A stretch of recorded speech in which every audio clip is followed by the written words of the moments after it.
السلام عليكم ورحمة الله وبركاته. الحمد لله نحمده ونستعينه ونستغفره ونؤمن به ونتوكل عليه ونعوذ بالله من شرور أنفسنا ومن سيئات أعمالنا. من يهده الله فلا مضل له ومن يضلله فلا هادي له، ونشهد أن لا إله إلا الله وحده لا شريك له، ونشهد أن سيدنا ونبينا ومولانا محمدا عبده ورسوله صلى الله تعالى عليه وعلى آله وأصحابه وبارك وسلم تسليما كثيرا كثيرا. أما بعد، فأعوذ بالله من الشيطان الرجيم. بسم الله الرحمن الرحيم. عما يتساءلون عن النبأ العظيم الذي هم فيه مختلفون. كلا سيعلمون ثم كلا سيعلمون. ألم نجعل الأرض مهادا والجبال أوتادا وخلقناكم أزواجا وجعلنا نومكم سباتا وجعلنا الليل لباسا وجعلنا النهار معاشا وبنينا فوقكم سبعا شدادا وجعلنا سراجا وهاجا وأنزلنا من المعصرات ماء ثجاجا. آمنت بالله صدق الله مولانا العظيم وصدق رسوله النبي الأمي الكريم، ونحن على ذلك من الشاهدين والشاكرين، والحمد لله رب العالمين. سبحانك لا علم لنا إلا ما علمتنا إنك أنت العليم الحكيم. اللهم صل على محمد وعلى آل محمد كما صليت على إبراهيم وعلى آل إبراهيم إنك حميد مجيد. اللهم بارك على محمد وعلى آل محمد كما باركت على إبراهيم وعلى آل إبراهيم إنك حميد مجيد. মুহতারাম ইমানি দ্বীনি ভাইরা, আল্লাহ পাকের দরবারে অসংখ্য অগণিত শুকর, যিনি আমাদেরকে এশারের নামাজের পর কুরআনুল কারীমের মজলিসে বসার তৌফিক দান করেছেন। শুকর আদায় করি আলহামদুলিল্লাহ। আমার ইমানি দ্বীনি ভাইরা, কুরআনুল কারীমের মজলিসে বসতে পারা এটাও আল্লাহ পাকের পক্ষ থেকে বহুত বড় এক দয়া এবং মেহেরবানি। যার ভিতরে আল্লাহ কোরআনের ভালোবাসা দিয়েছেন সেই কেবল বসতে পারে। ভালোবাসা থাকা সত্ত্বেও অনেক মানুষ বসতে পারে না এই ব্যস্ততার কারণে। তো ভালোবাসাও আছে, আবার বসার ব্যবস্থাও হয়ে গেছে। এর দ্বারাই তো বোঝা যায় যে আমরা যারা কোরআনের মজমা আসতে পারি, আসি, আল্লাহ তাআলা আমাদেরকে অন্যদের তুলনায় একটু বেশি ভালোবাসেন। আমরাও যেন কোরআনুল কারীমকে নিজেদের অন্তরের মধ্যে মহব্বতের সাথে ধরে রাখতে পারি সেজন্য চেষ্টাও করা, আল্লাহ পাকের কাছে দোয়াও করতে থাকা। আমার ইমানে দিনী ভাইরা, কোরআনুল কারীমের সাথে মুসলমানদের সম্পর্ক যত গভীর হবে, মুসলমানের জিন্দেগি তত সুন্দর এবং সহজ হবে। কোরআনের সাথে সম্পর্ক যত দূর হবে, মুসলমানের জীবনের উন্নতি এবং মুসলমানের জীবনের সফলতাও তত কঠিন হবে। আল্লাহ তাআলা এই কোরআনুল কারীমকে আমাদের ইহকাল এবং পরকাল উভয় জগতের সুখ, শান্তি আর সফলতার জন্যই দিয়েছেন। অতীতেও যারা কোরআনকে মেনেছে তাদের জীবনে আল্লাহ তাআলা অফুরন্ত সুখ দান করেছেন, ভবিষ্যতেও আল্লাহ কেবল তাদেরই দান করবেন। কিন্তু কোরআন থেকে দূরে সরে ভিন্ন কোনো থিওরি অবলম্বন করে কেউ কোনোদিন সফল হতে পারেনি, আর ভবিষ্যতেও পারবে না। যদিও কথাগুলো আমাদের মুখের কথা মনে হয়, তবে বাস্তব সত্য এগুলোই কথা। যদি আমরা নিজেরা কোরআনের সাথে নিজেদেরকে সম্পৃক্ত করতে পারি, তবে ইনশাআল্লাহ অনুভব করতে পারবো সেই স্বাদ এবং কোরআনুল কারীমের কত যে মিষ্টতা এবং কত যে মধুময়তা আল্লাহ কোরআনের মধ্যে রেখেছেন। তো ইমানে দিনী ভাইয়ের আলোচনা চলতেছিল 29 নম্বর পাড়া থেকে ধারাবাহিকভাবে। গত শুক্রবারে 29তম পাড়া শেষ হয়েছিল। আজকে আমরা 30তম পাড়ার প্রথম সূরা নাবা থেকে কিছু আয়াত তেলাওয়াত করেছি। 30তম পাড়ার মধ্যে ছোট ছোট সূরা দিয়ে আল্লাহ তাআলা এই কোরআনুল কারীমের এই শেষ অংশের মধ্যে দিয়েছেন। এর মধ্যে প্রথম সূরার নাম হলো সূরা নাবা, সূরা আম্মা ইয়াতাসাআলুন। সূরার নামকরণে নাবাউন অর্থ হলো সংবাদ। যেহেতু কোরআনুল কারীমের এই সূরার 2 নম্বর আয়াতের মধ্যে আছে আনিন নাবাইল আযীম, ওই নাবাউন মানে সংবাদ, আযীম মানে বড়, বড় ভয়ানক সংবাদ সম্পর্কে আলোচনা চলছে কাফেরদের মাঝে। এজন্য এই নাবাউন শব্দ থেকেই সূরার নামকরণ করা হয়েছে। তো নাবাউন কিসের সংবাদ? কিয়ামতের ময়দানের ভয়াবহ অবস্থার সংবাদ, কিয়ামতের সংবাদ। এই সূরার মধ্যে 40টি আয়াত আছে, 2টি রুকু আছে। এই সূরা মক্কা মুকাররমা অবতীর্ণ হয়েছে। মক্কা মুকাররমা যে সমস্ত সূরা অবতীর্ণ হয় তার বিষয়বস্তুর মধ্যে বেশিরভাগ আলোচনাই থাকে তাওহীদ, রিসালাত এবং আখিরাত নিয়ে। পরকাল, মৃত্যু, কবর, হাসর নাসর, আল্লাহর দরবারে হিসাব প্রদান ইত্যাদি বিষয়গুলোই সেখানে বেশি থাকে। সেই সুবাদে এখানেও এই বিষয়গুলোই বেশিরভাগ প্রাধান্য পেয়েছে। আল্লাহ রাব্বুল আলামিনের নির্দেশে যখন মহানবী হযরত মুহাম্মদ মুস্তাফা সাল্লাল্লাহু আলাইহি ওয়াসাল্লাম উম্মতের মধ্যে দাওয়াতি কার্যক্রম করেন, তো দাওয়াতি কথাবার্তার মধ্যে এটাও ছিল যে দুনিয়া একদিন শেষ হয়ে যাবে, আমরা সবাই ধ্বংস হয়ে যাব, দুনিয়ার এই সৌন্দর্য কিছুই থাকবে না, সব ধ্বংস হয়ে নতুন করে আবার আল্লাহ তাআলা আমাদেরকে সৃষ্টি করবেন। তখন আমাদের ভালো মন্দের হিসাব হবে, আর এটাকেই বলা হয় কিয়ামত। এটাই হলো বড় সংবাদ, সবচেয়ে বড় সংবাদ। কিয়ামতের সংবাদটাই বড় সংবাদ। মক্কার কাফেররা একে অপরের সাথে জিজ্ঞাসাবাদ করে, কিসের কথা কয় তিনি? কিয়ামতের কথা। সে কিয়ামত কবে হবে? একে অপরে বলতে বলাবলি করে। তো কাফেরদের অবস্থা এমন হলো, কেউ এটাকে ব্যঙ্গ এবং তুচ্ছ তাচ্ছিল্য করে, আরে কিয়ামত দেখছি কত কিছুই, এগুলার নাম কিয়ামত, এটি কিছুই না, আমরা সব এমনি মরে যাবো, মাটি হয়ে যাবে, এরপরে আর কিছুই হবে না। আবার কারো কারো ভিতরে সন্দেহের দানা বাঁধে।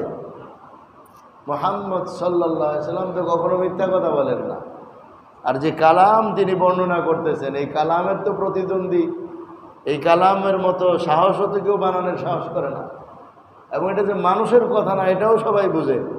তাইলে মনে হয় ওনার কথা সত্যই হবে। কিন্তু এই যে একটা সন্দেহ, কেউ সন্দেহের ভিতরে পড়ে আছে, কেউ সরাসরি বিরোধিতা করতেছে, তো এরা পরস্পরে জিজ্ঞাসাবাদ করে। আবার কখনো আল্লাহ নবীর কাছে এসে বলে, আপনি যে বলেন কিয়ামত হবে, তো কবে হবে? কিয়ামত কবে হবে? তো নবীজি বলছেন অচিরেই হবে। তো এটা নিয়েও নবীজির সাথে হাসি তামাশা করে। তো আল্লাহ রব্বুল আলামিন ওই অবস্থাটাকেই একটা প্রশ্নবোধক শব্দ দ্বারা জিজ্ঞেস করে বলেন, আম্মা ইয়াতাসাআলু, তারা কি সম্পর্কে পরস্পরে বলা বলি করে? তারা কি সম্পর্কে একে অপরকে জিজ্ঞাসা করে? আনিন নাবাইল আযীম, আল্লাহ নিজেই বলতেছেন আনিন নাবাইল আযীম, মহান বড় সংবাদ সম্পর্কে, বড় ভয়ানক সংবাদ সম্পর্কে তারা একে অপরকে জিজ্ঞেস করে। আল্লাযী হুম ফীহি মুখতালিফুন, যেই সংবাদের ব্যাপারে, যেই ঘটনার ব্যাপারে তারা নিজেরা পরস্পর মতবিরোধ করতেছে। কেউ বলে হবে, কেউ বলে হবে না, কেউ মনে করেন হলেও হতে পারে। বিভিন্ন রকমের তাদের ভিতরেই মতবিরোধ, হবে কি হবে না, হলে কিভাবে বিশ্বাস হয় কি হয় না, আবার কারো সন্দেহ। তো নিজেরাই পরস্পরে কিয়ামতের ব্যাপারে সন্দিহান। আল্লাহ বলেন কাল্লা সায়ালামুন, না না না, কখনো না, অবশ্যই তারা জানতে পারবে, অচিরেই তারা জানতে পারবে। সুম্মা কাল্লা সায়ালামুন, আমি আবারও বলছি অচিরেই তারা জানতে পারবে। এটা দুইবার আল্লাহ বললেন, অচিরেই তারা জানতে পারবে। তো সুম্মা মানে আবারও বলছি অচিরেই তারা জানতে পারবে। সুম্মা কাল্লা সায়ালামুন, কেন? কিয়ামত তো খুব নিকটবর্তী সময় হয়ে যাবে, তো অচিরেই জানতে পারবে কিয়ামত কি জিনিস, কিয়ামতের ভয়াবহতা কত বেশি, কিয়ামত কত প্রচণ্ড আকারে কঠিনভাবে আমাদের মধ্যে আসবে, এবং কিয়ামতের পরের এই মহান অবস্থা সবার সামনে একটা সময় স্পষ্ট হয়ে যাবে। যখন স্পষ্ট হয়ে যাবে তখন তো আর কারো কোনো সন্দেহের অবকাশ তখন আর থাকবে না। এরপরে আল্লাহ রব্বুল আলামিন মানব জাতির উপর কি ধরনের নিয়ামত তিনি দান করেছেন, সেই সকল নিয়ামতের কিছু কথা আল্লাহ শোনাচ্ছেন, যেগুলো তো সব আমিই করেছি। তা আমার এগুলো করা যেমন সত্য, ঠিক এরপরে কিয়ামত হওয়াটাও তেমন সত্য। তোমরা যা দেখো দুই চোখে আমার নিয়ামত, এগুলো আমি আল্লাহ বানাইছি, এগুলো যেমন সত্য, ঠিক এরপরে কিয়ামতটাও হবে সেটাও তেমন সত্য। এই জন্য সত্য কিছু জিনিস যেগুলো সত্যিই একমাত্র আল্লাহ বানাইছেন, এর মধ্যে অন্য মানুষের না কোনো হাত আছে, না কোনো দখল আছে, না কোনো বুদ্ধি আছে, না কোনোভাবে কোনো মানুষের সম্পৃক্ত এমন কিছু নিয়ামতের কথা আল্লাহ তুলে ধরেন। যদিও ফ্যানটা আল্লাহ পাকের দেওয়া নিয়ামত, কিন্তু এটাকে মানুষ এইভাবে আকৃতি দিয়ে বানাইছে। এখন যদি বলি এটা আল্লাহর নিয়ামত, তো আপনি বলেন এটা তো বানাইছে আরেক মিস্ত্রি। বললো টেবিলটা আল্লাহর নিয়ামত, বলবেন এটা তো বানাইছে কোম্পানি। মাইকটা আল্লাহর নিয়ামত, এটা বানাইছে আরেক কোম্পানি। তেমন কিছু নিয়ামতের কথা আল্লাহ এখানে তুলে ধরতেছেন, যার মধ্যে কোনো মাখলুকের কোনো হাত নাই, কোনো দরকারই ছিল না, এমন একেবারে নিরেট, যার মধ্যে কোনো দখল নাই মানুষের। এমন কিছু নিয়ামতের কথা বুঝাইতে চান। এই কথা বান্দা, এই নিয়ামতগুলো যেমন সত্য, ঠিক এরপরে কিয়ামতটাও তেমনই সত্য। ইরশাদ করেন, আলাম নাজআলিল আরদা মিহাদা, আমি কি তোমাদের জন্য জমিনকে বিছানা বানাই নাই? এই যে পুরা পৃথিবীটা বিস্তৃত, এই পৃথিবী, বিজ্ঞান বলে গোলাকার এই পৃথিবী, কিন্তু এইখানে বৈশাখী কেউ বুঝতে পারবে এটা গুণ? এত সুন্দর করে আল্লাহ জমিনটা বিছাইছেন।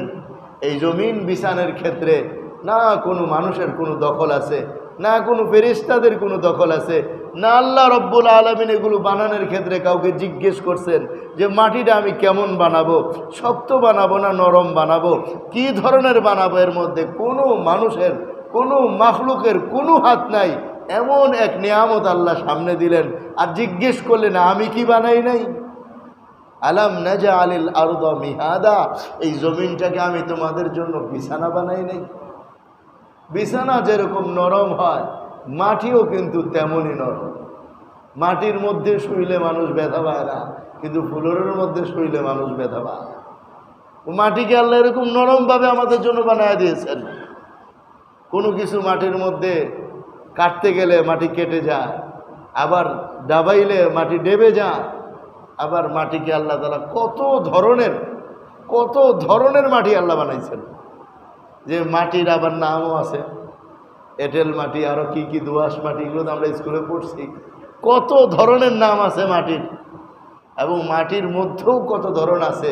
আবার মাটির মধ্যে রঙও আছে, মাটির মধ্যেও রং আছে। এত সব কিছু এক মাটির মধ্যে দিয়ে রাখছেন। আল্লাহ বলেন, আমি কি জমিনকে তোমাদের জন্য বিছানা বানাই নাই? আলাম নাজালিল আরদা মিহাদা ওয়াল জিবালা আওতাদা, আর পাহাড়গুলোকে আমি জমিনের জন্য পেরাক হিসাবে কি বানাই নাই? এই পাহাড়গুলোকে আল্লাহ বানাইছেন পেরেক। পেরেক মারলে, তার কাটা মারলে যেরকম জিনিস লেগে যায়, ঠিক এই জমিনটাকে যখন আল্লাহ বানাইছেন তখন এটাকে নড়াচড়া করতেছিল। তো আল্লাহ তাআলা বিশাল বড় বড় পর্বত আর পাহাড়গুলোকে জমিনের উপরে স্থাপন করে দেওয়া মাত্রই জমিন স্থির হয়ে গেছে। এই জন্য আল্লাহ বলছেন, আমি পাহাড়কে পেরেক তুল্য করে বানাইছি, তার কাটা করে বানাইছি। তার কাটা তো আমরা ছোট বুঝি, পেরেক বললে বড়টা বুঝি। এরকম বড় করে আল্লাহ বানাইছেন। পাহাড় উপরে যতটুকু দেখা যায়, পাহাড়ের নিচেও তেমন অনেক বড় এই পাহাড়। বড় একটা পাহাড়, একটা পাথরই একটা পাহাড়। আরব দেশে বিশাল পাহাড়, বলে পুরা পাহাড়টা একটা পাথর, যার উপরে বিশাল অংশ দেখা যাচ্ছে, নিচেও তেমন বিশাল অংশ দেখা যাচ্ছে। এই পাহাড়কে আল্লাহ বানাইছেন জমিনের পেরেক হিসাবে বানাইছেন। যখন সর্বপ্রথম আল্লাহ পৃথিবীটা বানাইলেন, জমিন বানাইলেন, কোন জায়গাটা বানাইলেন? কাবা শরীফের জায়গাটাকে সর্বপ্রথম আল্লাহ মাটি হিসাবে বানাইলেন। পুরা জগৎটা পানি ছিল, আল্লাহর আরশ পানির উপরে ভাসমান, সব পানি আর পানি। আল্লাহ চাইলেন মাটি বানাবেন, আল্লাহ হুকুম করলেন মাটি হওয়ার জন্যে। সাগরে ফেনা, ঢেউ ফেনা হতে থাকলো, এই ফেনা এক জায়গায় জমাট বাঁধলো, ওই জমাট বাঁধা ফেনা থেকেই মাটির সম্প্রসারণ শুরু হয়ে গেল। ফেরেশতারা সব আকাশের থেকে তাকায় তাকায় দেখতেছে, দেখি আল্লাহ কি করে। সব যখন এইভাবে বিস্তৃত অনেক ভূমি হয়ে গেল, এখন নিচে তো সব পানি। নিচে কি ভাই? এখন আমরা পাইপ ঢুকালে নিচে কি আসে? পানি তো আসে। তো নিচে তো সব পানি, এই পানির উপরে জমিন নড়াচড়া করে। আর আশ্চর্য কারবার দেখেন, পুরা জমিনটাকে আল্লাহ একটা স্তর বানান নাই, বরং প্রত্যেকটা জমিন আলাদা আলাদা আলাদা আলাদা করে বানায় রাখছে। বিজ্ঞানের থিওরিতে ভূমিকম্প কেন হয় তার কারণ দর্শাইতে গেলে বিজ্ঞান বলে, প্রত্যেকটা মাটির বিরাট বিরাট অংশ একটা প্লেটের মতো। কখনো কোনো অংশের পানি কমে গেলে তখন ওই অংশের প্লেটটা নিচে নেমে যায়, নিচে নেমে গেলে অন্যগুলোর মধ্যে ঝাঁকুনি পড়ে, ওটার নামই হলো ভূমিকম্প। আজকে জুমায়াতে আমরা বলছি কারণ দুইটা হয়। কারণ দুইটা হয় না, একটা বাহ্যিক কারণ আর একটা অভ্যন্তরীণ কারণ। বিজ্ঞান তার বাহ্যিক কারণ দর্শাইছে, হলেও হতে পারে, নাও হতে পারে, কিন্তু অভ্যন্তরীণ মূল কারণ সেটা হলো মানুষের গুনাহ। এর কারণেই ভূমিকম্প নামক গজব আসতে পারে। যাই হোক, তো মাটির এবং বিভিন্ন স্তর আছে, এই স্তরগুলো নড়াচড়া হচ্ছে মাটির। তো আল্লাহ রব্বুল আলামিন হুকুম করলেন পাহাড় হয়ে যাও, সাথে সাথে পাহাড় হয়ে গেল। যে বিভিন্ন জায়গায় আল্লাহ পাহাড়কে স্থির করে দিলেন, এখন পৃথিবী একেবারে স্থির হয়ে গেল, আর কোনো নড়াচড়া নেই। আশ্চর্য হয়ে ফেরেশতারা জিজ্ঞেস করলেন, হালমিন খালকিকা আসাদ্দু মিনাল জিবাল, এ আল্লাহ, আপনার সৃষ্টির ভিতরে পাহাড়ের চেয়েও শক্তিশালী কোনো মাখলুক আছে? আল্লাহ ডাইকা বলেন, হ্যাঁ, পাহাড়ের চেয়েও শক্তিশালী মাখলুক আমি বানায় রাখছি। বলে, আল্লাহ সেটা কোনটা? ফেরেশতাদের প্রশ্নের উত্তরে আল্লাহ তাআলা উত্তর দিলেন, সেটা হলো লোহা। লোহার এত শক্তি যে লোহা দিয়া পাহাড় কেটে রাস্তা বানায় ফেলা। ফেরেশতারা আশ্চর্য হয়ে জিজ্ঞেস করলেন, এ আল্লাহ, আপনার মাখলুকের মধ্যে, সৃষ্টিজীবের মধ্যে লোহার চেয়ে শক্তিশালী আর কিছু আছে? আল্লাহ রাব্বুল আলামিন ফেরেশতাদেরকে উত্তর দিলেন, হ্যাঁ, লোহার চেয়ে শক্তিশালী আমি আগুন বানায় রাখছি। ফেরেশতারা আশ্চর্য জিজ্ঞেস করলেন, আল্লাহ, আগুনের চেয়ে শক্তিশালী আর কোনো কিছু আপনার কাছে আছে? আল্লাহ রাব্বুল ইজ্জত বললেন, হ্যাঁ, আমার কাছে এর চেয়ে বড় শক্তিশালী আছে, সেটার নাম হলো পানি। যে আগুনের উপরে পানি মেরে দিলে আগুন শেষ হয়ে যায়, কোথায় যে চলে যায় আর খুঁজে পাওয়া যায় না। ফেরেশতারা আশ্চর্য হয়ে জিজ্ঞেস করলেন, আল্লাহ এর চেয়ে শক্তিশালী আর কোনো মাখলুক আপনার কাছে আছে? বলে হ্যাঁ, আমার কাছে এর চেয়ে শক্তিশালী মাখলুক আছে, সেটা হলো বাতাস। যখন বাতাস বইতে আরম্ভ করে তো পানি উত্তাল থেকে উত্তাল হইতে থাকে। ফেরেশতারা আশ্চর্য জিজ্ঞেস করেন, আল্লাহ এর চেয়ে শক্তিশালী আর কোনো মাখলুক আপনার আছে? আল্লাহ বলেন হ্যাঁ আছে। জিজ্ঞেস করলেন ফেরেশতা, আল্লাহ কি সেটা? আল্লাহ বলেন সেটার নাম হলো দান, সাদাকা। তাসাদ্দাকা ইবনে আদম বিয়ামিনিহি ফাআখফাহু আন শিমালিহি। আদম সন্তান যদি ডান হাতে দান করে আর বাম হাতেও সেটা জানে না সে কি দান করে, অর্থাৎ একমাত্র আল্লাহকে রাজি আর খুশি করার জন্য কোনো মানুষ যদি জিন যদি আল্লাহর জন্য দান করে, বলে ওই দানটা আল্লাহ রব্বুল আলমিনের কাছে ওই বাতাসের চেয়েও বেশি শক্তিশালী, আগুনের চেয়েও বেশি শক্তিশালী, পানির চেয়েও বেশি শক্তিশালী, পাহাড়ের চেয়েও বেশি শক্তিশালী। বুঝাইতে চায় আল্লাহ রসুলের জবানের মাধ্যমে, আল্লাহ এই কথা আমাদের বুঝাইতে চা, আমার বান্দা তুমি দান সদকা করতে থাকো। গজব আর বিপদ যদি পানির থেকে আসে, আগুন থেকে আসে, লোহার মতো আসে, পাহাড়ের মতো আসে, তবু চিন্তার কোনো কারণ তোমার নাই। ওই দানের শক্তি সব কিছুর চেয়ে বেশি। ওই দানের মাধ্যমে তুমি যে কোনো বিপদ থেকে রক্ষা পাওয়া যাবে। এটা বোঝানোর জন্য সেদিনের এই ঘটনার অবতারণা হয়েছিল। সেই কত আগে আল্লাহ রব্বুল ইজ্জত এগুলো সাজাইলেন, আর কোনটার চেয়ে কোনটার বেশি শক্তি আমাদের জানায়া দিলেন। কেন? দুনিয়া সবাই শক্তিশালী জনের পিছনেই থাকতে চায়। দুনিয়াতে থাকলে সবাই চিন্তা করে এলাকায় কার পাওয়ার বেশি, ওর সাথে খাতির লাগাও। কার একটা ফোন আমার জীবনের নিরাপত্তা দিবে, ওর সাথে মহব্বত তৈরি করো। আল্লাহ জানায়া দিয়েছেন আগুনের শক্তি বেশি না, পানির শক্তি বেশি না, লোহার শক্তি বেশি না, শক্তি বেশি আমি রাখছি দান আর সৎকার ভিতরে। দান আর সৎকার করো তো তোমার সবচেয়ে বড় শক্তি তোমার অর্জন হয়ে যাবে।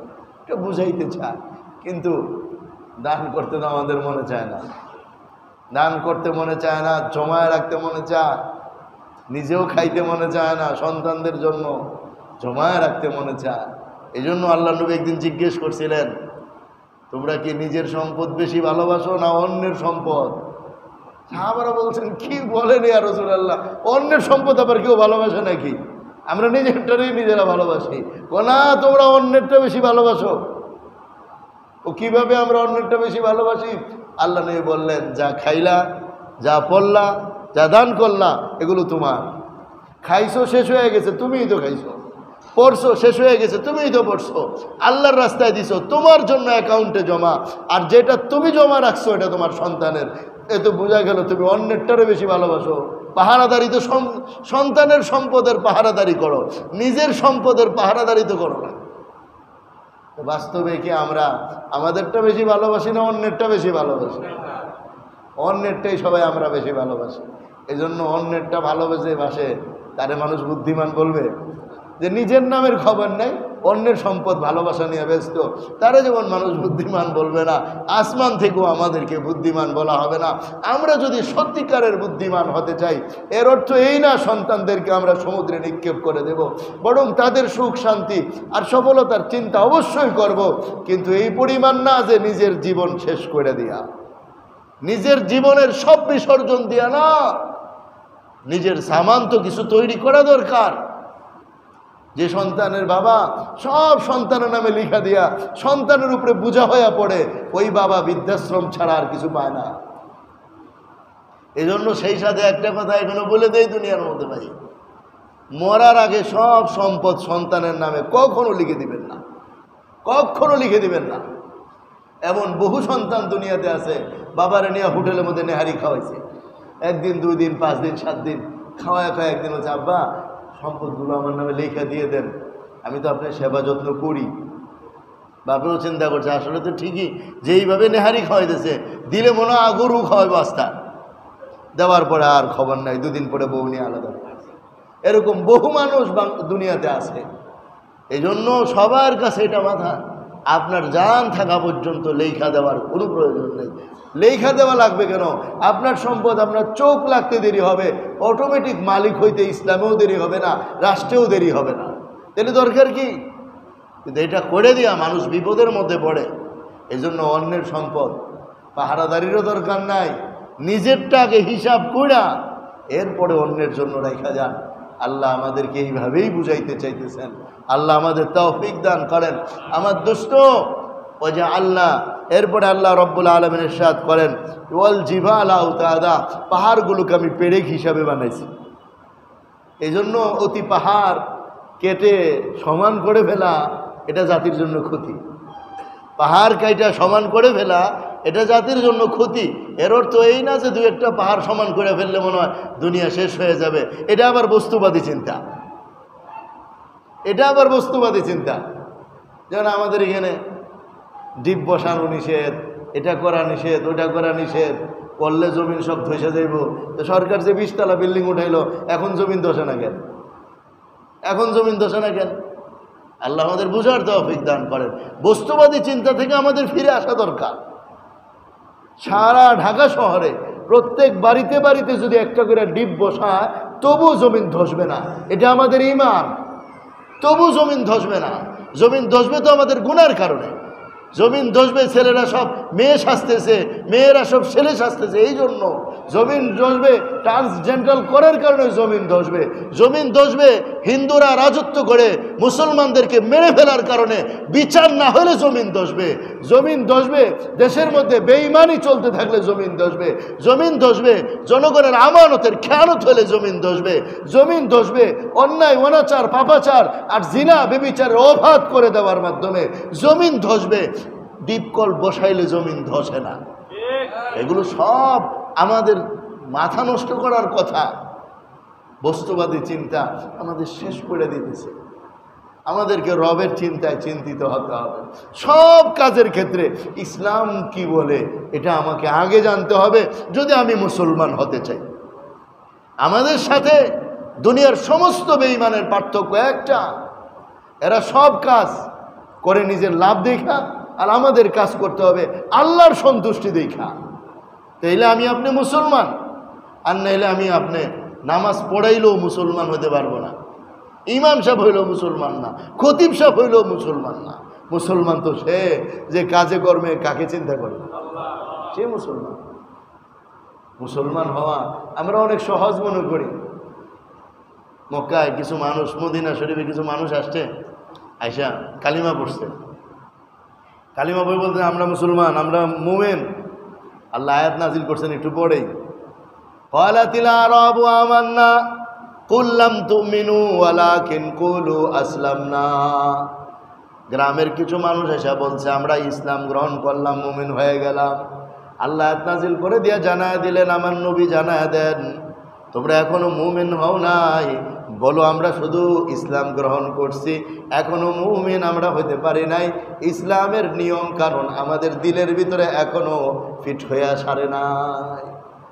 মুখে মুখে বললেই মানুষ মুসলমান হয়ে যায়। ইসলাম দিলের ভিতরে আসতে হবে, অন্তর থেকে দিনকে মানতে হবে। দিনের মহব্বত আর ভালোবাসা দিলের ভিতরে থাকতে হবে, তাইলে না মুসলমান। আর নাইলে তো মুনাফিক, যে উপরে দিয়া দেখায় একদম হুজুর, ভিতর দিয়ে 1 নম্বরে শয়তান, এইলো মুনাফিক। আর যে দেখতে একবারে বেঈমান, সেটা তো বেঈমানি, সে মুনাফিক না। মুনাফিক আমাদের ভিতরে থাকবে। আল্লাহ আমাদের বুঝদান করেন। তো পাহাড়গুলোকে আল্লাহ বানাইছেন, পেরাক হিসাবে বানাইছেন। এরপর আল্লাহ বলেন ওয়া খালাকনাকুম আজওয়াজা, এই যে তোমাদেরকে আমি বানাইছি জোড়া জোড়া কইরা।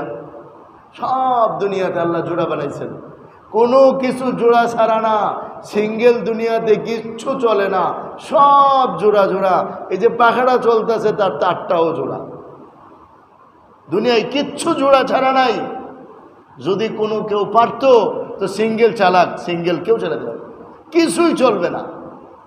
তো খালাকনাকুম আজওয়াজা, মানুষকে আল্লাহ জোড়া জোড়া করে বানাইছেন। যেমন একজনের মাধ্যমে আরেকজনের প্রশান্তি তৈরি হয়, ঠিক তেমনিভাবে প্রত্যেক জোড়া সব কিছুর মধ্যে জোড়া রাখছেন। এটা আল্লাহ কি নিয়ামত দেখাইলেন, দেখো আমি কেমন এক নিয়ামত বানাইছি। কোনো দখল আছে কোনো মানুষের? বরং মানুষ যদি এর বিপরীত চলতে যায় তাহলে কখনোই সফল হবে না, কখনোই সফল হবে না। মদিনা মুনাওয়ারার মধ্যে রাসূলুল্লাহ সাল্লাল্লাহু আলাইহি ওয়াসাল্লাম দেখলেন সাহাবায়ে কেরাম নর খেজুর গাছের ফুলাই না মাদি খেজুর গাছে লাগা। তো একদিন নবীজি এমনি বললেন যে এটা করা লাগবে কেন, নিষেধ করেন নাই। তো সাহাবাই কয়েকজন মনে করছেন নবীজি মনে এটা অপছন্দ করছেন, থাক এটা করবো না।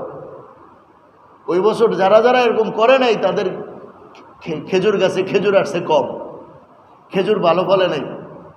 তো সাহাবাই কেরাম বললেন ইয়া রাসূলুল্লাহ আপনি এরকম বলছিলেন, আমরা মনে করছি আপনি অপছন্দ করছেন, তাই আমরা করি নাই। নবীজি বলছেন না আমি তো নিষেধ করি না, আমি জিজ্ঞেস করছি। সুতরাং তোমরা যেভাবে করে আসছো এটা আল্লাহ পাকের কুদরত, এটা আল্লাহ পাকের সিস্টেম। বেডা ফুল গাছের ফুল আইনা বেটি গাছের মধ্যে লাগান লাগবে, তাইলে ফসল ভালো হবে। কাকরল আছে না, কাকরল এইটারও এরকম করা লাগে, এইটাতে ফুল আইনা ওটার ফুলের মধ্যে লাগাই দেওয়া লাগে, ব্যাস তৈরি হয়ে যায়। কি আজীব সিস্টেম।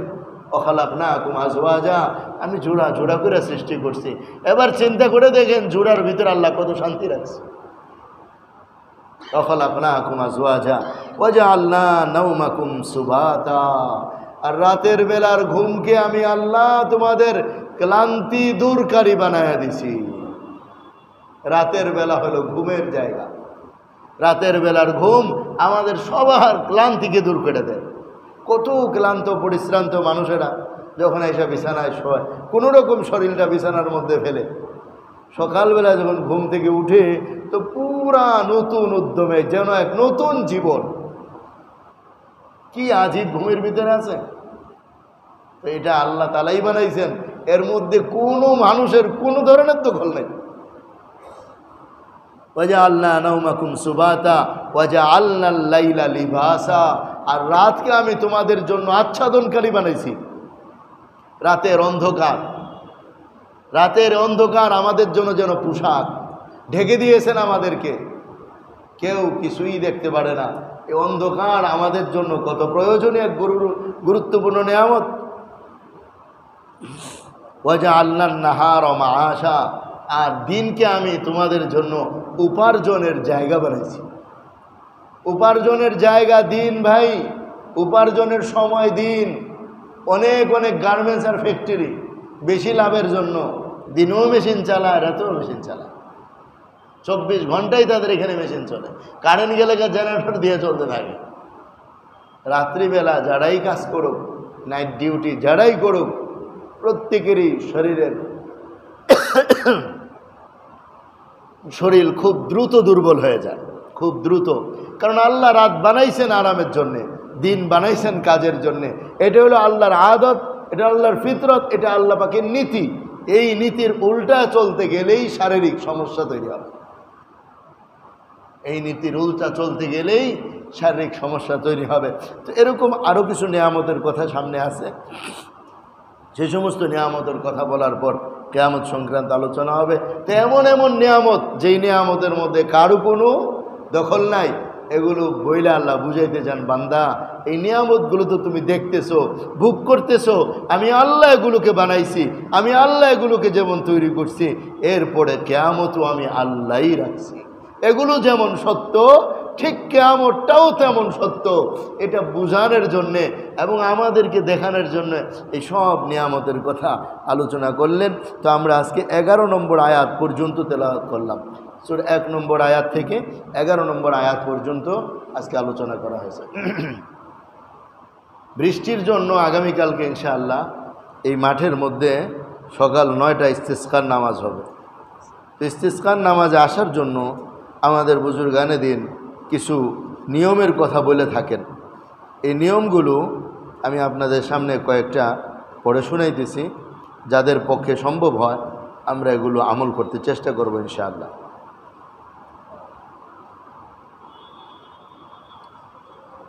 ইস্তিসকার নামাজ যখন প্রয়োজন হয় তখন ইমাম সাহেব 3 দিন রোজা রাখার কথা বলবেন। তা আমাদের যদি সম্ভব হয় আমরা কালকে থেকে রোজা রাখি, শনি রবি সোম এই 3 দিন আমরা রোজা রাখার চেষ্টা করি। এবং আল্লাহ যদি মেহেরবানি করে কালকে বৃষ্টি দেন আলহামদুলিল্লাহ, আর যদি তা না হয় অন্ততপক্ষে 3 দিন নামাজ পড়ার কথা উলামায়ে কেরাম বলে থাকেন, এবং এটাকে সুন্নত বলছেন ওনারা, যে 3 দিন নামাজ পড়া এবং এই 3 দিন রোজা রাখার চেষ্টা করা। নফল রোজা রাখলে ভালো, না রাখলে কোনো ক্ষতি নাই। ইস্তিসকার নামাজ যারা পড়বেন, পড়তে আসবেন, তারা পায়ে হেঁটে আসার চেষ্টা করবেন। হাইটে হেঁটে আসলাম, এদিন নতুন কাপড় পরিধান করার পরিবর্তে পুরাতন কাপড় পরিধান করা ভালো। এর দ্বারা কি হয়, আল্লাহর পাকের সামনে, আল্লাহর সামনেই একমাত্র জায়গা যেখানে কেউ কি বলে এটাকে, যে বাহানা করলে সেটা আল্লাহ কবুল করেন। দুনিয়ার কেউ বাহানা কবুল করে না, বাহানা শুনলে রাগ হয়ে যায় মানুষ, যে তোমার কেউ বলছে এরকম করতে। কিন্তু আল্লাহ এমন একজন যে বান্দা যদি বাহানা করে আসে তো আল্লাহর কাছে এটা আরো ভালো লাগে, যে বান্দা কি করছে, পুরান কাপড় পরে আসছে। এজন্য খুব হাই কোয়ালিটির কাপড়ের দরকার নাই, নর্মাল কাপড় পরে আসা চাই। তো নাপাক কাপড় না, আবার সিরা বিরা কাপড় এরকম না, মোটামুটি ভালো কাপড়, পবিত্র কাপড়। আল্লাহর দিকে তাওয়াজ্জু এবং খুজু ও বিনয় প্রকাশ করতে করতে আসা। আর আসার ধরন লেখছে ওলামারা, যে মাথা ঝুঁকায়া নত শিরে আসতে থাকা, অহেতুক কথাবার্তা, অহেতুক গল্পগুজব এগুলো যেন আগমনকারীদের মধ্যে না থাকে। আইসা খোঁজখবর না, ভাই কী অবস্থা, আরে কেমন হয়েছে, এই সেই, এত কিচ্ছু দরকার নেই। আমরা সব অপরাধী, অপরাধের মাফ চাওয়ার জন্য আমরা আসব। তো আদালতে গেলে কি মানুষ শুনানির দিন কি খুব খুশি খুশি যায় নাকি? মনটা বেজার থাকে না, যে না জানি আজকে শুনানিতে আমার জামিন হয় কি হয় না, একটা পেরেশানি থাকে।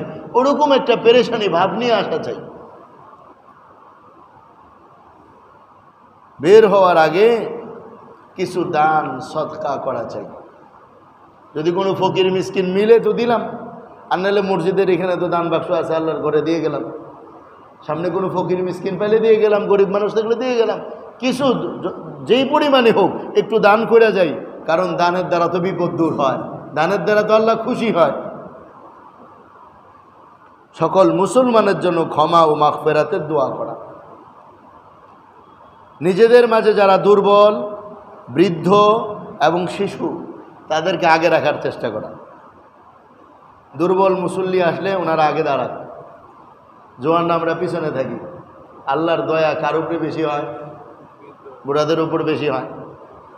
এক হাদিসের মধ্যে আসছে, সাদা দাড়িওয়ালারা যখন আল্লাহকে ডাক দেয় তো আল্লাহ তাআলা তার ডাক শোনেন, তার দোয়া কবুল করেন। আল্লাহ পাক লজ্জাবোধ করেন, ইন্নাল্লাহা ইয়াস্তাহয়ী যিশাইবাতিল মুসলিম। সাদা দাড়িওয়ালা মুসলমানদের দেখলে আল্লাহ শরম পান।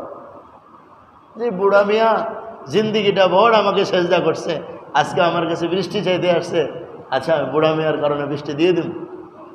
এরকম তো মুরব্বী, বয়স্ক এবং বাচ্চা ছোট যারা আসে এদেরকেও আগে আগে রাখলে, কারণ বাচ্চারা তো মাসুম, কোনো গুনাহ নেই। এরা যখন মানুষদের সাথে দাঁড়ায় চোখের পানি ফেলতে আরম্ভ করবে, তো আল্লাহ তাআলার ফেরেশতারা তখন আল্লাহকে ডাইকা বলে, আল্লাহ গুনাহ করলে তো এই বুড়াগুলো করছে, জোয়ানগুলো করছে, এই মাসুম বাচ্চাটা তো গুনাহ করে নাই, ওরাও যেহেতু আপনার কাছে চাইতেছে আপনি ওদেরকে দিয়ে দেন। অতীতের তওবা ইস্তেগফারের ঘটনা এরকম আছে।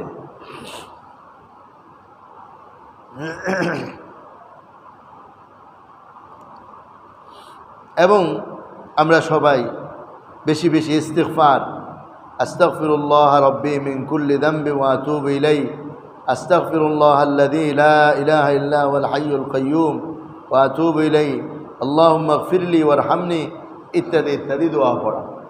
এই দোয়াগুলো আমরা বেশি বেশি পড়ব। প্রত্যেকেই এখন থেকে পড়া শুরু করি, এবং এটা যেন বাদ না যায়। ভুলে গেলে আবার আমরা পড়ব, এইভাবে আমরা ইনশাআল্লাহ পড়তে পড়তে আসি। আশা করা যায় আল্লাহ তাআলা মেহেরবানি করবেন। এবং এটা খুব ভালো করে মনে রাখবো, আমরা কেউ যেন ভিডিও না করি, কেউ মোবাইলে ছবি তুলব না, এবং কাউকে ছবি তুলতেও দিব না। কেউ যদি ছবি তুলে হাতে পায়ে ধরে তাকে বুঝাই দেবো, আল্লাহর রাস্তে এই গুনার কাজটা এখানে করো না। সব গুনাহ ছাইরা তো আসতে হবে, ঠিক না? আমি যদি আইসাও গুনাহ করি তাহলে কি আল্লাহর মায়া লাগবে, আল্লাহর দয়া লাগবে? একটা গুনাহ, একজন মানুষ এই মাঠের মধ্যে একটা গুনাহ করলে সবার দোয়া কবুল না হওয়ার জন্য এটাই যথেষ্ট। আবার একজন যদি হৃদয়ের গভীর থেকে আল্লাহকে ডাক দেয় তো কবুল হওয়ার জন্য এটাই যথেষ্ট। আমরা তো জানি না কোনটা কবুল হওয়ার, তা আমরা দুটোটারই চেষ্টা করতে হইব। হৃদয়ের গভীর থেকে আল্লাহকে ডাক দিতে হইব, আবার নিজেকেও সমস্ত গুনাহ থেকে বাঁচায় রাখতে হবে। আল্লাহ আমাদের তৌফিক দান করেন। 9টার মধ্যে 9টায় নামাজ শুরু হয়ে যাবে। আমরা আধা ঘন্টা আগে পারলে এসে পড়বো ইনশাআল্লাহ।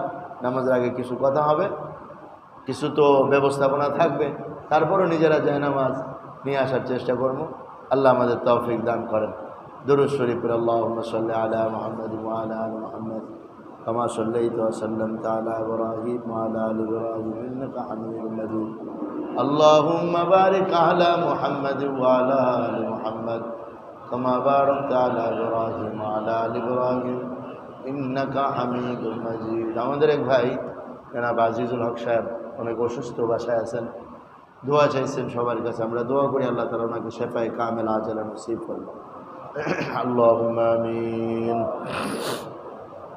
আলহামদুলিল্লাহি রাব্বিল আলামিন ওয়াস সালাতু ওয়াস সালামু আলা আশরাফিল আমবিয়াই ওয়াল মুরসালিন ওয়া আলা আলিহি ওয়া সাহবিহি আজমাইন। ربنا ظلمنا أنفسنا وإن لم تغفر لنا وترحمنا لنكونن من الخاسرين. ربنا آتنا في الدنيا حسنة وفي الآخرة حسنة وقنا عذاب النار. رب اغفر لي ولوالدي وللمؤمنين يوم يقوم الحساب. حسبنا الله ونعم الوكيل، نعم المولى ونعم النصير. اللهم احسن عاقبتنا في الأمور كلها واجرنا من خزي الدنيا وعذاب الآخرة. اللهم واقعة كواقعة الوليد. اللهم نقنا من الذنوب كما ينقى الثوب الأبيض من الدنس. اللهم باعد بيننا وبين خطايانا كما بعدت بين المشرق والمغرب. আল্লাহ আমরা গুনাহগার বান্দা, এশারের নামাজের পর কোরআনুল কারীম থেকে কিছু আলোচনা করে আপনার মুবারক দরবারে রহমতের আশায় হাত উঠাইছি। আল্লাহ মেহরবানি করে আমাদের জিন্দেগির গুনাহকে মাফ করে দেন। আল্লাহ মেহরবানি করে আমাদের নামাজ, আমাদের সমস্ত ইবাদতগুলোকে কবুল করেন। আল্লাহ মেহরবানি করে আমাদেরকে গুনাহ মুক্ত জিন্দেগি যাপন করার তৌফিক দান করেন। আল্লাহ সমস্ত গুনাহ থেকে তওবা করার তৌফিক আপনি আমাদের দান করেন। এই আল্লাহ গোটা দুনিয়ার মুসলমানদেরকে মাফ করে দেন। এই আল্লাহ মুসলমানদেরকে মাফ করে দেন। অভাবগ্রস্ত মুসলমানের অভাব দূর করে দেন। বিপদগ্রস্ত মুসলমানের বিপদ দূর করে দেন। অসুস্থর বিমারি মুসলমানকে সুস্থ সেবা দান করেন। ঋণগ্রস্ত মুসলমানের ঋণ পরিশোধ করে দেন। নির্যাতিত মুসলমানদেরকে সাহায্য করেন। এই আল্লাহ বেঈমানদেরকে ঈমান নসিব ফরমান। বেইবাদত গুজারকে ইবাদত গুজার বানায় দেন। এই আল্লাহ দুর্বলদেরকে সবল করে দেন। এই আল্লাহ দিন ইসলামের কাজ করার তৌফিক দান করেন। এই আল্লাহ গোটা পৃথিবীর মধ্যে শান্তির ফয়সালা করে দেন। এই আল্লাহ গোটা পৃথিবীর মধ্যে শান্তির ফয়সালা করেন। এই আল্লাহ জালেমদেরকে জুলুম থেকে হেফাজত করেন। এই আল্লাহ বাতিলদেরকে তাদের বুতলান থেকে হেফাজত ফরমান। এই আল্লাহ আপনি আমাদেরকে মাফ করে দেন। আল্লাহ আপনি আমাদেরকে মাফ করে দেন। আল্লাহ হজের মাস শুরু হয়ে গেছে। আল্লাহ হজের মাস শুরু হয়ে গেছে। আল্লাহ হাজার হাজার লাখো লাখো মানুষ আপনার ঘরের দিকে রওনা হয়ে যাবে। আল্লাহ আপনি হাজিদেরকে হজ কবুল করেন। আল্লাহ কবুল হজ করার তৌফিক নসিব ফরমান। আল্লাহ মিনা আরাফা মুজদালিফার দোয়া আমাদের জন্য কবুল ফরমান। আল্লাহ আপনি মুসলমানদেরকে মাফ করে দেন। আল্লাহ মুসলমানদেরকে মাফ করে দেন। আল্লাহ মুসলমানদের দেশের উপর রহমত নাজিল করেন। আল্লাহ দেশগুলোকে নিরাপদ করে দেন। আল্লাহ কাফেরদের অগ্রসর থেকে হেফাজত ফরমান। কাফেরদের আল্লাহ কাজকর্ম থেকে হেফাজত ফরমান। আল্লাহ মুসলমানদের দেশকে আল্লাহ মুসলমানদের নিয়ন্ত্রণে দান করেন। সমস্ত পৃথিবীর মুসলিম দেশগুলোকে মুসলমানদের নিয়ন্ত্রণে দান করেন। আল্লাহ কুরআনী নিয়ন্ত্রণ বানায় দেন। আল্লাহ সুন্নাহর নিয়ন্ত্রণ বানায় দেন। কোরআনের রঙে রঙিন ফরমান। আল্লাহ আপনি আমাদেরকে মাফ করেন। আল্লাহ আমাদেরকে মাফ করেন। আল্লাহ বৃষ্টির অভাব, আল্লাহ অনাবৃষ্টির কারণে মানুষের কষ্ট হইতেছে। আল্লাহ আপনি মেহরবানি করে রহমতের বৃষ্টি নসিব ফরমান। আল্লাহ মেহরবানি করে রহমতের বৃষ্টি নসিব ফরমান। আল্লাহ মেহরবানি করে রহমতের বৃষ্টি নসিব ফরমান। আল্লাহুম্মা আসকিনা গাইসান মুগীথা মারিআন গায়রা দারিন নাফিআ আজিলান গায়রা আজিলিন اللهم اسق عبادك اللهم اسق بهائمك اللهم اسق عبادك اللهم اسق بهائمك واحيي بلدك الميت اے کریم اپنے مہربانی کرنا রহমতের বৃষ্টি নাজিল ফরমান ইয়া আল্লাহ আমাদেরকে ইস্তিগফার করার তৌফিক দান করেন হে আল্লাহ খাঁটি দিলে তওবা করার তৌফিক দান করেন হে আল্লাহ হে আল্লাহ হে আল্লাহ আপনি আমাদের প্রভু আপনি আমাদের প্রভু সমস্ত দরখাস্ত আপনার কাছে সমস্ত চাওয়া আপনার কাছে সমস্ত বলা আপনার কাছে দিলে আপনি দিবেন না দিলে কেউ দিবে না দিলে আপনি দিবেন না দিলে কেউ দিবে না আল্লাহ ভিক্ষুকের মতো আপনার কাছে হাত উঠাইছে আল্লাহ আপনি আমাদের মনের নেক আশা পুরা করে দেন আল্লাহ আমাদের জিন্দগিকে আপনার বন্দগি দ্বারা সাজিয়ে দেন আল্লাহ আমাদের মরহুমদেরকে মাফ করে দেন আমাদের মরহুমদেরকে মাফ করে দেন আল্লাহ আমাদের ছেলে মেয়েদেরকে কবুল করেন ওদেরকে দিনদার পরেজগার মুত্তাকি বানায় দেন নেক হায়াত নসিব ফরমান অসুখ বিসুখ থেকে হেফাজত ফরমান এই গরিব এই জলজালাল ইকরাম আমাদের সবাইকে মাফ করে দেন শেষ রাত্রে কান্নাকাটি করনেওয়ালা বানায় দেন اللهم لا تسلط علينا من لا يخافك ولا يرحمنا اللهم لا تسلط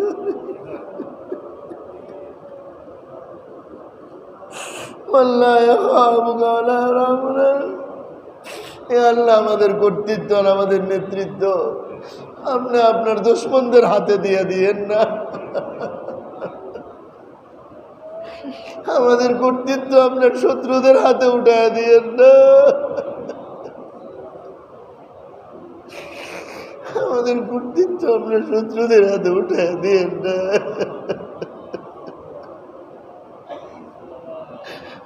আল্লাহ আপনার শত্রুদের হাতে উঠায় দিয়েন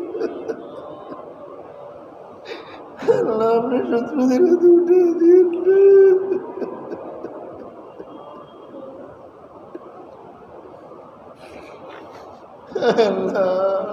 আপনার দ্বীনের কাজ করার তৌফিক দেন আপনার দ্বীনের কাজ করার তৌফিক দেন আপনার দ্বীনের কাজ করার তৌফিক দেন আমরে বিল মারুফ নাহি আনিল মুনকার সৎ কাজে আদেশ অসৎ কাজে নিষেধের দায়িত্ব পালন করার তৌফিক দেন আসমানি জমিনে গজব থেকে আমাদের বাঁচান গোটা উম্মতকে বাঁচান গোটা উম্মতকে বাঁচান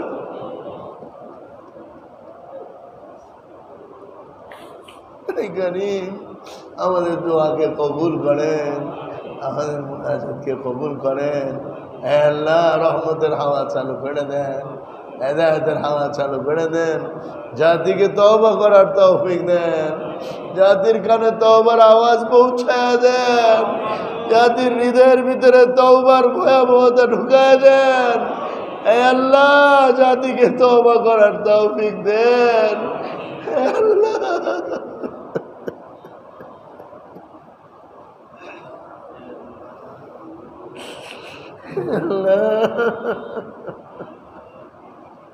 নাফরমানির হাওয়া যেভাবে জ্বলতেছে দিনের বাতাসকে এর চেয়ে বেশি জোরে বেগবান করে দেন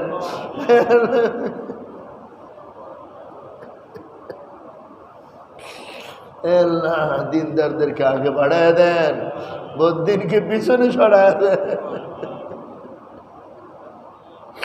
আমাদের জান মাল ইজ্জত আবরু সব হেফাজত ফরমান আমাদের জাতিকে হেফাজত ফরমান দেশ ও জাতিকে হেফাজত ফরমান দেশ ও জাতিকে হেফাজত ফরমান আল্লাহ আল্লাহ আল্লাহ আমাদের দোয়াকে কবুল করেন আমাদের দোয়াকে কবুল ফরমান ربنا آتنا في الدنيا حسنة وفي الآخرة حسنة وقنا عذاب النار ربنا تقبل منا صلى الله على النبي الكريم برحمتك يا أرحم الراحمين